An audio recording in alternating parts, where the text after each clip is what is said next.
আসসালামু আলাইকুম ওয়া রাহমাতুল্লাহি ওয়া বারাকাতুহু।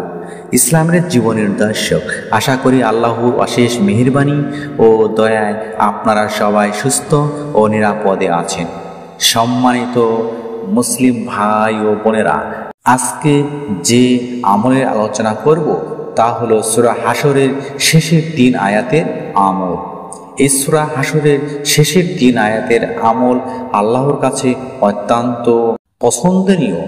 সম্মানিত ভাই ও বোনেরা, আপনারা জানেন হয়তো এই সূরা হাশরের শেষ 3 আয়াতে আল্লাহর 15টি গুণবাচক নাম রয়েছে।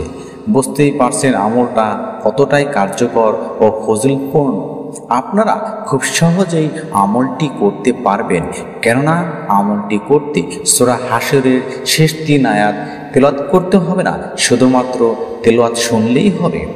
আমি যেভাবে রাতে ঘুমানোর আগে তেলাওয়াতটি শুনতে বলবো, ঠিক সেভাবেই আপনারা তেলাওয়াতটি শুনবেন। আপনারা দেখবেন যে আপনাদের মনের যত নেক আশা পূরণ হবে, অভাব অনটন দূর হবে, রিজিক বৃদ্ধি পাবে। এমনকি এই সূরার তেলাওয়াতটি যদি আপনারা মনোযোগের সহিত শোনেন, 70,000 ফেরেশতা আপনাদের জন্য দোয়া করবেন ইনশাআল্লাহ। আমি ভালোভাবে বুঝিয়ে দেওয়ার চেষ্টা করব। সম্মানিত মুসলিম ভাই ও বোনেরা, সূরা হাশরের 3 আয়াত তেলাওয়াত করলেন, ইনশাআল্লাহ 70,000 ফেরেশতা আপনাদের জন্য দোয়া করবেন। সুবহানাল্লাহ। এই সূরা হাশরের 3 আয়াতের মধ্যে মহান আল্লাহর গুণবাচক সিফাতি নাম রয়েছে, আর এই কারণেই সূরাটির মূল্যায়ন অর্থাৎ মর্যাদা অনেক বেশি। আমরা ইনশাআল্লাহ এই আমলটি ধৈর্য ও বিশ্বাস নিয়ে করব। প্রকৃতপক্ষে আল্লাহ জিন ও ইনসান মহান আল্লাহ এমনিতেই সৃষ্টি করেননি। এখানে আল্লাহর উদ্দেশ্য হলো আমরা যেন রব্বুল আলামিনের ইবাদত বন্দেগী করি। মহান আল্লাহর গুণবাচক নাম ধরে ডাকলে, জিকির করলে তিনি খুব খুশি হন। সম্মানিত মুমিন ভাই ও বোনেরা, এখন আমরা জেনে নেই আমরা রাতে ঘুমানোর আগে কিভাবে সূরাটি তেলাওয়াত শুনব।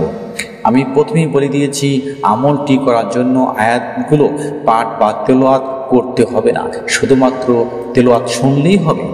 এখন আমরা মন দিয়ে আমলের নিয়ম জেনে নিব। তার আগে ছোট্ট অনুরোধ, ভিডিওতে একটা লাইক ও চ্যানেলটি সাবস্ক্রাইব করে বেল বাটন অন করবেন।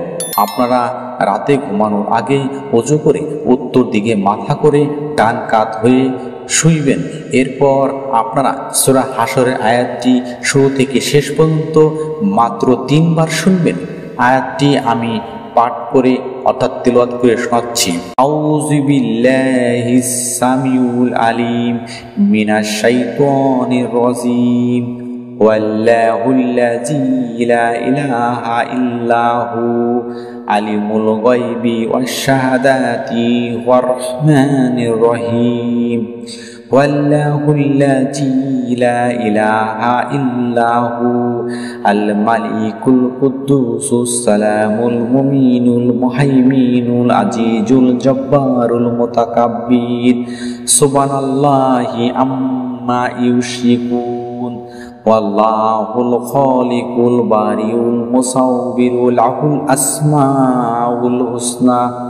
ইউসাব্বিহু লাহু মা ফিস সামাওয়াতি ওয়াল আরদ ওয়া হুয়াল আজিজুল হাকীম।